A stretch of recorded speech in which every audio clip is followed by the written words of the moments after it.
сокинони ноҳияи Тоҷикобод рӯзи президенти ҷумҳурии Тоҷикистонро дар фазои суботу пешрафт ва дастовардҳои баланди меҳнатӣ истиқбол гирифтанд. Дар маркази ноҳия бо иштироки сокинон роҳпаймоии идона доир гардид.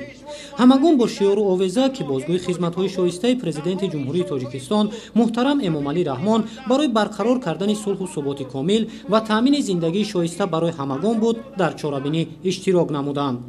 ноҳияи дурдасти Тоҷикобод давоми солҳои охир бо таваҷҷӯҳ ва дастгириҳои пайвастаи роҳбари давлат ободу зебо гардида, барои мардум тадриҷан шароити беҳтар барои зиндагӣ фароҳам оварда мешавад. сипас бо иштироки фаъолон ва кормандони ташкилоту идораҳо ҷамъомад баргузор гардид.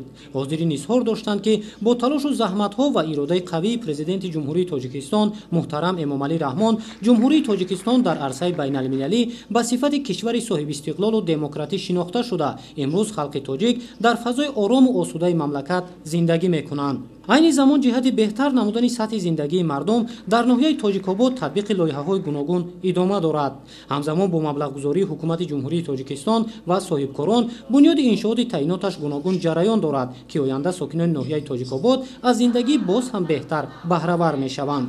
ҳамзамон дар ҳамин рӯз барномаи рангини фарҳангӣ манзури ҳозирин гардонида шуд.